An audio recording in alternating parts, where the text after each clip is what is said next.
Magandang araw sa lahat at halina't simulan na natin to. Na natin yung breadboard. Sunod naman dyan is yung power supply, switch, pati yung mga logic gates natin gagamitin.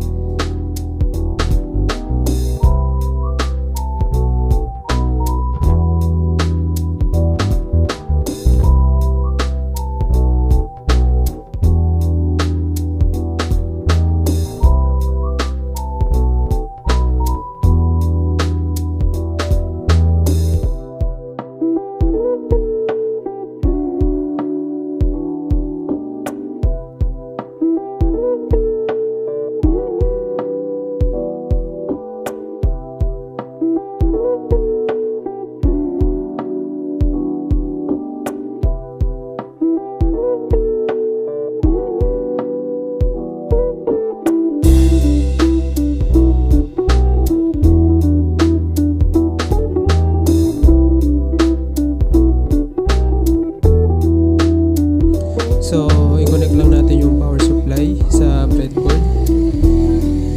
At ganun din dun sa kabilang gilid ng ating breadboard. Dun sa taas, pati sa baba. Yan, yung negative, pati yung positive. Para magkaroon sila ng supply. Ayan. At lagyan na rin natin ng connection yung VCC ng ating logic gates at yung ground nito. Sunod naman natin yung switch, ilagay na natin.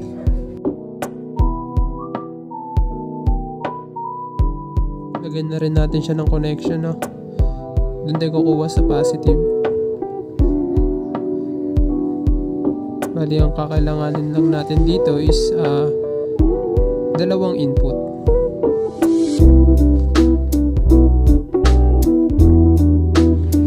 Ayun, connect naman natin siya doon sa ating input sa logic gates.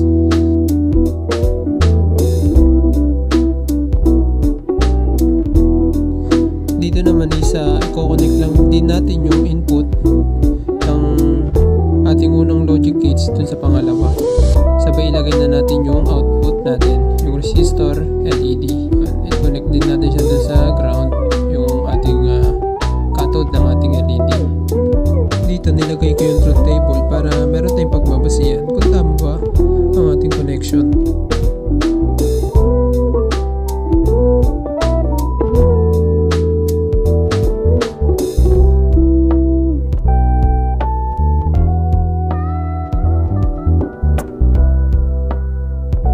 So, regarding dun sa ating ginawa is tama naman lahat ng connection based dun sa ating truth table. So, yun lang at salamat sa panonood.